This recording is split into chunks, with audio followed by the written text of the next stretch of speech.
오늘 이 밤에 우리가 나눌 말씀은 마태복음 14장 34절부터 36절까지 세 절 말씀 같이 읽도록 하겠습니다.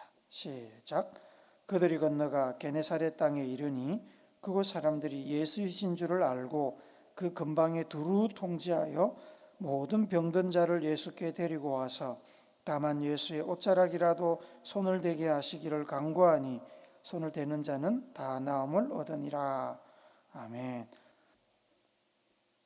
인간이 가진 질병 중에 가장 위험한 질병은 뭘까요? 암 아닐까요? 그런데 최근에 들어와서 도시생활과 산업화, 무한경쟁, 물질만능주의, 그리고 개인주의의 만연으로 인해서 현대인들은 암만큼이나 심각한 질환을 얻게 되었습니다. 그게 뭐냐면 정신질환의 일종인 우울증입니다. 우울증이란 생각의 내용, 사고의 과정, 동기, 의욕, 관심, 행동, 수면, 신체 활동 등 전반적인 우리의 이 정신 기능이 지속적으로 저하되는 상태를 말합니다. 그래서 일상생활에 악영향을 끼치게 됩니다. 정신 기능이 저하된다는 말은 마치 100km, 200km로 고속도로를 달리는 그 한가운데서 자동차가 속도가 줄어드는 것과 같은 겁니다. 하늘을 나는 비행기 엔진이 꺼지는 것과 같습니다. 정신 기능이 제대로 작동하지 않는다는 소리입니다. 평소에 즐겁고 행복하다가 어쩌다가 한번 잠시 기분이 저하되는 상태를 뜻하는 게 아닙니다. 정신 기능이 지속적으로 저하되어서 일상적이고 정상적인 활동이 어려워지고 외부 환경에 제대로 반응하지 못하는 그런 상태를 말합니다. 어떻게 그렇게 될 수 있나요? 그렇게 됩니다. 우울증의 원인은 매우 다양합니다. 심리적인 원인도 있고요, 사회적인 원인, 생물학적인 원인, 신체적인 원인 이렇게 다양하게 있습니다. 예를 들면 낮은 자존감, 혹은 다른 사람에게 기대는 의존적인 성격, 혹은 완벽주의 성격 등이 심리적인 요인이 되어서 우울증이 발생할 수 있습니다. 강도나 교통사고와 같은 충격적인 사건, 혹은 이혼과 배우자와의 사별과 같은 아주 부정적이고 슬픈 사건 등이 사회적인 요인이 될 수 있습니다. 나이가 들면서 호르몬 이상이나 신경 전달 물질의 이상이 생기는 생물학적인 원인도 우울증을 유발하기도 하고요. 갑상선 질환, 내분비 질환, 뇌졸중, 종양과 같은 그런 질병으로 인한 신체적인 원인도 우울증을 유발시킵니다. 원인이 다양한 만큼 증상도 굉장히 다양한데 우울한 상태가 2주 이상 계속 진행되기도 하고 식욕 부진, 수면장애, 정신적인 고통, 과장된 긴장감, 환각, 망상, 그리고 삶의 무의미를 느끼고 자살하려고 하는 충동도 나타납니다. 최근 들어서 우울증을 겪던 분들이 잘못된 선택을 하는 경우가 언론을 통해서 많이 보도가 되었습니다. 듣는 이들을 굉장히 안타깝게 했지요. 그런 것들이 이 우울증에서 유발되는 경우가 굉장히 많습니다. 우울증에 걸린 사람들은 일상에서 일어나는 그 상황이나 일에 관심도 없고 흥미도 보이지 않습니다. 무감각하고 무신경해집니다. 옆에서 아무리 우스운 상황이 벌어져도, 혹은 누군가가 옆에서 웃기려고 해도 마치 얼빠진 사람처럼 보입니다. 몸은 여기 있는데 마음은 저기 안드로메다에 가 있는 것처럼 그렇게 행동합니다. 제대로 웃지도 않고 잠시 미소를 띄었다가도 이내 무표정함으로 돌아가고 접근하기가 어려워집니다. 사람들이 다른 사람의 일이나 환경에 제대로 반응하지 않고 무관심하고 무반응하게 되는 것은 여러 가지 이유가 있습니다. 우선은 좀 전에 말씀드린 대로 우울증과 같은 그런 정신질환을 앓고 있는 경우도 있고요. 사이코패스 성향을 지닌 이들처럼 공감 능력이 결핍되어서 다른 이들의 그 마음이나 의도를 제대로 읽어내지 못하는 경우도 있습니다. 사회생활을 하면서 경험적으로 알게 된 그 자기 보호 방법으로 마음의 문을 꼭 닫고 관계의 끈을 놓아버리는 경우도 물론 있습니다. 이런 외부에 대한 무관심과 무반응은 신앙적이고 영적인 면에서 보면 죄의 결과물이기도 합니다. 죄 지은 사람은 죄에 대한 그 책임을 회피하고 자기를 지키고자 하는 자기애에 빠집니다. 다른 사람을 비난하고 미워하고 멀리하게 됩니다.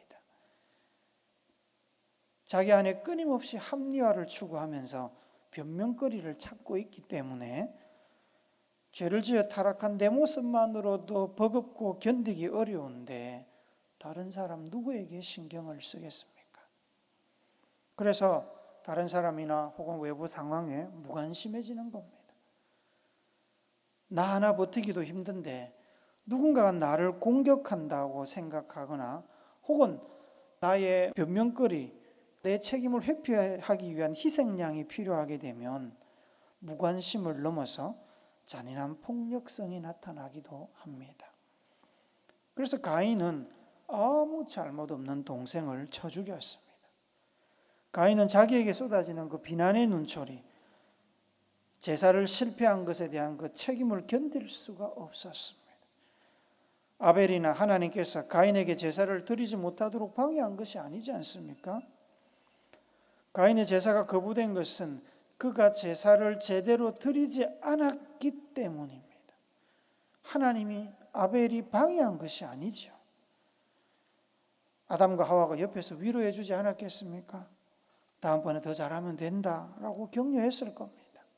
하지만 가인은 그 실패의 상실감을 이겨내지 못하고 누군가 나의 잘못을, 나의 분노를 뒤집어 씌울 희생양이 필요했던 겁니다. 그 대상이 아벨이었습니다. 아벨이 제사를 너무 잘 드렸기 때문에 자기의 제사가 상대적으로 수준이 낮아졌고 그래서 하나님께서 자기의 제사를 받지 않으신 것으로 생각을 한 겁니다. 동생이 살고 죽는 것은 상관이 없습니다. 아버지도 어머니도 하나님도 신경 쓸 여유가 없었습니다. 동생을 죽인 뒤에 따라올 그 죄의 결과에도 관심이 없었습니다. 아버지 아담도 어머니 하와도 그랬던 것처럼 당장에 동생에게 모든 책임을 떠넘기고 수치와 부끄러움과 같은 심리적인 압박에서 벗어나고 싶었습니다. 자기가 먼저 살아야 됐습니다. 그래서 죽였습니다. 라멕이라는 사람도 그랬습니다. 창세기 4장 23절에 보면 라멕이 이렇게 이야기합니다. 같이 한번 읽어볼까요? 라멕이 아내들에게 이르되 아다와 실라여 내 목소리를 들으라. 라멕의 아내들이여 내 말을 들으라. 나의 상처로 말미암아 내가 사람을 죽였고 나의 상함으로 말미암아 소년을 죽였도다. 라멕은 가인의 후손입니다. 누군가 라멕에게 상처를 입혔습니다. 그게 신체적인 상처였는지 마음의 상처였는지는 모르겠습니다. 상처를 입은 라멕은 그 상황을 견디지 못하고 자기에게 상처를 준 사람을 죽여버렸습니다.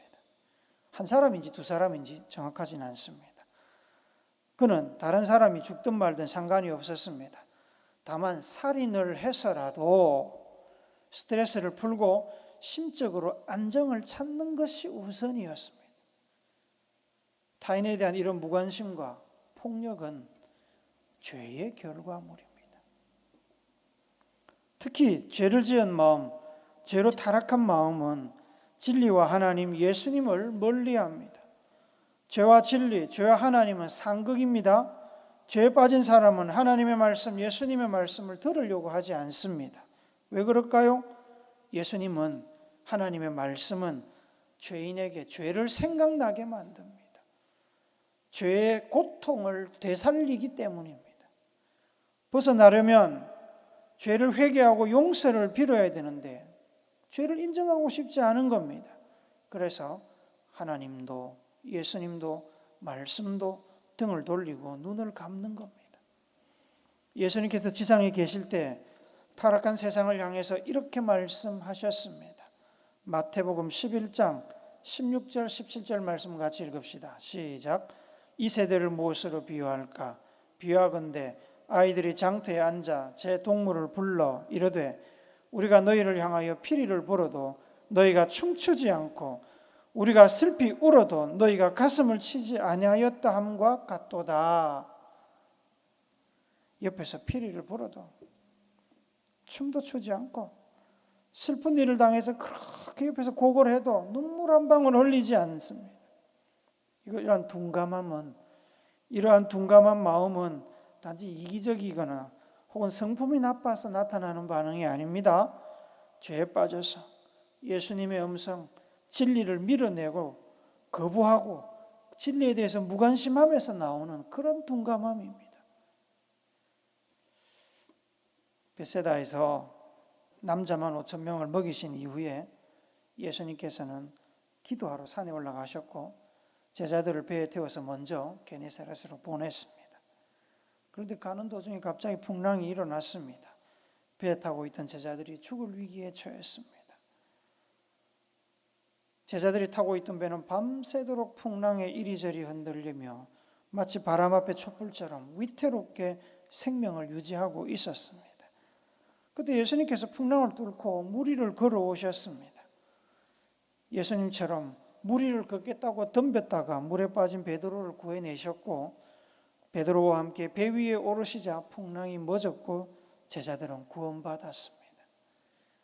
그렇게 예수님과 제자들이 탄 배는 무사히 게네사렛에 도달할 수 있었습니다. 예수님의 일행이 게네사렛에 오자 그곳에 있던 사람들이 예수님과 그 일행을 알아보았습니다. 그 동네는 물론이고 인근 마을로부터 각종 병에 걸린 사람들이 게네사렛으로 모여들었고 그들은 예수님의 옷자락만이라도 만지게 해달라고 부탁을 했습니다. 38년 된 혈루병을 앓던 여인이 예수님의 옷자락만 만져도 치료받겠다고 했던 그 심정으로 말입니다. 옷자락만 만져도 병이 나을 것이라고 그들은 기대했고 기도했습니다. 예수님께서는 그들의 기대와 기도대로 치료해 주셨습니다. 오늘 이 3절밖에 되지 않은 본문은 우리에게 아주 중요한 사실을 이야기합니다. 35절 말씀을 한 번 더 같이 읽어봅시다. 시작. 그곳 사람들이 예수이신 줄을 알고 그 근방에 두루 통제하여 모든 병든 자를 예수께 데리고 와서 게네사렛 사람들이 예수님을 알아보고서는 그 동네는 게네사렛은 물론이고 주변 여러 동네의 사람들을 보내서 병자라는 모두 예수님께 데리고 왔습니다. 예수님이 왔다는 소식을 전하러 간 사람들이 병자들을 직접 데려왔을 수도 있고 소식을 듣고 병자들을 주변에 있던 사람들이 병자들을 데리고 왔을 수도 있죠. 게네사렛 사람들은 예수님을 발견하고서 자기들끼리만 조용히 예수님을 누리며 예수님의 사역을 즐기지 않았습니다. 애써 사람을 보내 소식을 전했고 아마도 일부는 병자들을 직접 데리고 왔을 겁니다. 이 게네사렛 사람들의 행동을 통해서 우리는 중요한 두 가지를 배웁니다. 첫째로 게네사렛 사람들은 예수님을 보고 그저 시큰둥하게 반응하거나 무시하지 않고 예수님을 적극적으로 만났다는 겁니다. 당시의 유대 종교 지도자들은 예수님을 애써 무시했습니다. 외면했습니다. 그리고 어떻게든 죽이려고 했습니다. 그렇지만 이 게네사렛 사람들은 예수님을 인정하고 환영했습니다. 예수님을 뜨겁게 맞아주었습니다. 그래서 사람들에게 예수님께서 오셨다는 소식을 나가서 전했던 겁니다. 자기들이 환영하지 않았다면 가서 전했겠습니까? 그럴 이유가 없죠. 조용히 묻어두는 게 더 낫지요. 그들은 예수님께서 질병을 고칠 수 있는 분이고 차별 없이 병자들을 고쳐주시는 분임을 잘 알고 있었고 인정했습니다. 누가복음 10장 16절에 보면 말씀하십니다. 너희 말을 듣는 자는 곧 내 말을 듣는 것이요 너희를 저버리는 자는 곧 나를 저버리는 것이요 나를 저버리는 자는 나 보내신 이를 저버리는 것이라. 게네사렛 사람들은 단순한 치료자가 아니라 그 이상이신 하나님의 구원자이신 예수님을 환영을 한 겁니다. 하나님을 환영을 한 겁니다. 그렇게 환영을 하고 만났을 때 놀라운 치유의 역사가 일어난 겁니다. 둘째로 게네사렛 사람들은 자기들이 예수님의 은혜를 경험하고 치료받은 것으로 만족하지 않고 자기들처럼 여러 가지 질병으로 고통받고 있는 주변 사람들 또한 예수님의 치료의 은혜를 경험할 수 있도록 소개하고 초청했습니다. 은혜의 통로가 되었다는 이야기입니다. 그 덕분에 수많은 사람들이 예수께 나와서 병고침을 받고 새로운 인생을 살게 되었습니다. 예수님을 믿게 되고 천국을 보장받게 되었습니다. 게네사렛 사람들은 혼자만 좋은 것을 누리고 살기를 원하지 않았고 함께 누리며 살기를 바랬습니다. 아름답지 않습니까? 이것은 예수님께서 이 땅에서 이루시고자 했던 바로 교회의 모습입니다. 히브리서 10장 24절 25절 말씀을 같이 봅시다. 시작. 서로 돌아보아 사랑과 선행을 격려하고 모이기를 피하는 어떤 사람들의 습관과 같이 하지 말고 오직 권하여 그날이 가까움을 볼수록 더욱 그리하자. 게네사렛 사람들은 이 말씀을 지금 실천한 겁니다. 들어본 적이 없는 말씀이지만 이 말씀을 실천한 겁니다. 이렇게 실천해서 게네사렛뿐만 아니라 주변 여러 마을들에 있는 모든 병자들이 다 치료받고 회복되었습니다. 게네사렛 사람들은 어떻게 자기들 돌보기도 바빴을 텐데 다른 사람들까지 돌볼 수 있었을까요? 그들도 죄인이었고 이기적인 사람들이었고 그들도 여러 가지 요인으로 스트레스를 많이 받고 있었고 어쩌면 그 중에 몇 명은 우울증에 걸렸을 수도 있었습니다. 그들 중에는 사이코패스 성향을 타고난 사람들도 있었겠지요. 그랬다면 죄로 인해서 스트레스로 인해서 유전적인 이유나 사회적인 이유로 인해서 질병으로 인해서 자기 자신도 돌보기 버거웠을 텐데 어떻게 게네사렛 사람들은 다른 사람들까지 걱정하며 사람들을 보내서 예수님께서 게네사렛에 오셨다, 치료받으러 다 오라고 소식을 전하면서 환자를 데리고 와서 치료해주고 회복하는 기회를 줄 수 있었겠습니까? 어떻게 해서 그랬을까요? 그 이유는 쉽게 추측할 수 있습니다. 그들이 먼저 예수님을 제대로 만났고 치료받았고 회복됐기 때문입니다. 그들이 먼저 예수의 맛을 봤기 때문이에요. 게네사렛에서 오신 예수님을 먼저 만나서 그들의 질병을 치료받았습니다. 죄를 용서받았습니다. 영원히 죄에서 벗어나서 생명을 경험했습니다. 예수님께서는 마태복음 11장 28절에서 이렇게 말씀하십니다. 같이 읽습니다. 시작. 수고하고 무거운 짐진 자들아 다 내게로 오라 내가 너희를 쉬게 하리라. 이 말씀을 하신 예수님께서 게네사렛에 가서 그 게네사렛에 살고 있는 사람들에게 이렇게 하지 않았겠습니까? 당연히 하셨겠죠. 그들의 육적인 질병, 영적인 질병, 인생의 무거운 짐을 다 내려놓고 평안을 누리도록 하셨을 겁니다. 치열한 영적인 싸움에서 구원해 주셨을 겁니다. 질병과 싸우는 그들의 육신을 치료해 주셨을 겁니다. 평안을 주셨을 겁니다. 예수의 능력을 경험하고 평안을 얻게 된 게네사렛 사람들은 마음의 여유와 자유를 가지게 되었습니다.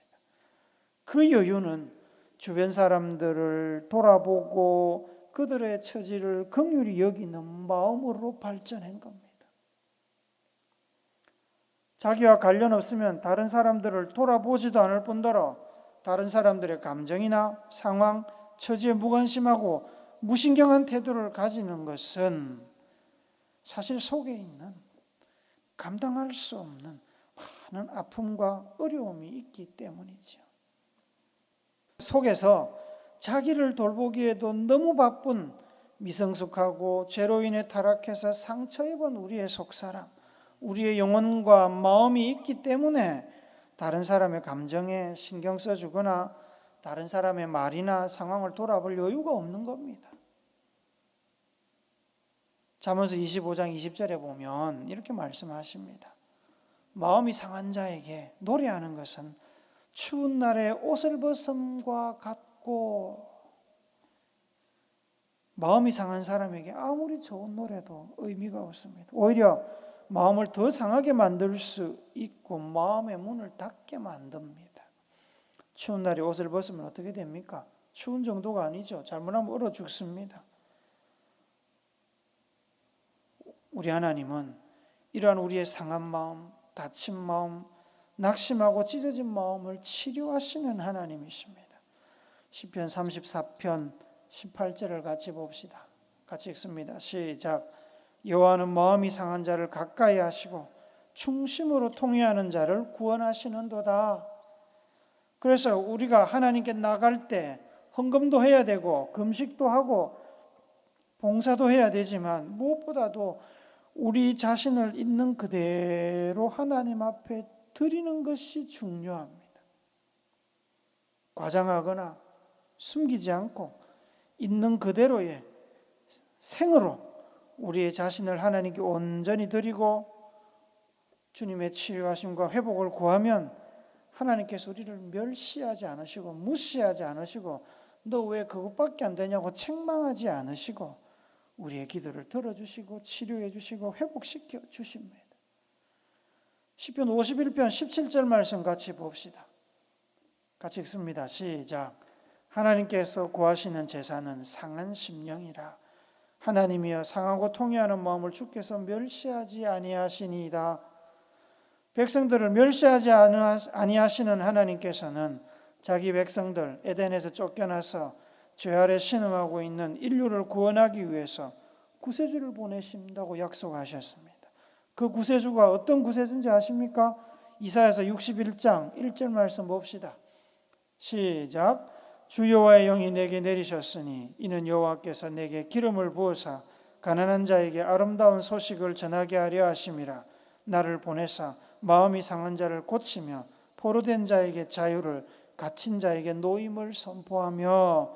구세주는 마음이 상한 자를 고치고 죄에 포로된 자들, 과거의 상처와 아픔, 정신질환과 사이코패스적인 성향을 물려받아서 평생 우울과 아픔과 무기력과 외로움에 갇힌 이들을 자유롭게 하시고 해방시켜 주시는 분이라는 겁니다. 게네사렛 사람들은 그런 예수님을 만났습니다. 치유받고 회복됐습니다. 그래서 수가성의 여인이 예수님을 만난 뒤에 회복되어서 마을로 달려 들어가서 마을 사람들에게 예수를 소개하고 마을 사람들을 이끌고 예수님께로 나왔던 것처럼 게네사렛 사람들은 주변 마을에 소식통을 보내고 사람들을 보내서 예수님이 오셨음을 공지하고 수많은 사람들을 예수님께로 데려와 치유받고 회복시키는 그런 경험을 하게 되는 축복의 통로가 되었습니다. 사랑하는 여러분, 예수님을 만나셨습니까? 예수님의 그 치유를 경험하셨습니까? 여러분 안에 있는 그 상한 마음과 낙심함, 우울증, 타인에 대한 무관심, 배타성, 이기적인 자기애를 치료받으셨습니까? 여러분은 게네사렛 사람들이 예수님을 만나고 누렸던 자유와 평안과 마음의 여유와 인류애를 경험해 보셨습니까? 예수님을 제대로 만나면 이런 일이 우리에게도 일어납니다. 물론 어떤 것은 한 번에 치료되지 않을 수도 있고 어떤 것은 평생 살면서 끊임없이 예수님께 가져가야 하는 것도 있습니다. 중요한 것은 하나님께서는 우리가 잘 되기를 원하시고 우리가 행복하기를 바라신다는 사실입니다. 아픔과 상처를 하나님께 가져와서 산제물로 드리기를 원하십니다. 그러면 하나님께서 치료하시고 회복시켜 주시고 온전하게 해 주십니다. 하나님은 우리의 문제가 무엇인지 가장 잘 아시는 분이지 않습니까? 하나님은 우리를 사랑하시고 우리에게 무한대의 관심을 가지고 계십니다. 우리가 어디에서 무엇을 하든지 우리와 동행하시고 우리 인생의 문제를 외면하지 않으시고 고난의 터널을 함께 통과하시며 우리에게 치유, 회복, 관심과 사랑의 은혜를 베풀어 주시는 분입니다. 예수님을 제대로 만나고 예수님과 동행할 때 우리는 이 험한 세상 가운데 살면서 경험하게 되는 각종 스트레스와 질병과 상처와 아픔, 유전적인 문제까지도 치료받을 수 있고 온전해질 수 있습니다. 하나님께서는 그렇게 하실 능력이 있으십니다. 하나님께 상한 심령과 통회하는 마음을 온전히 들으시기 바랍니다. 회복을 위해 구하시기 바랍니다. 그리하여 전쟁터 같은 이 세상 가운데에서 주저하고 낙심하고 있지 않고 힘차게 일어나서 주신 사명을 감당하며 천국의 평안과 행복을 누리시는 여러분과 제가 되기를 예수님의 이름으로 축복합니다. 아멘.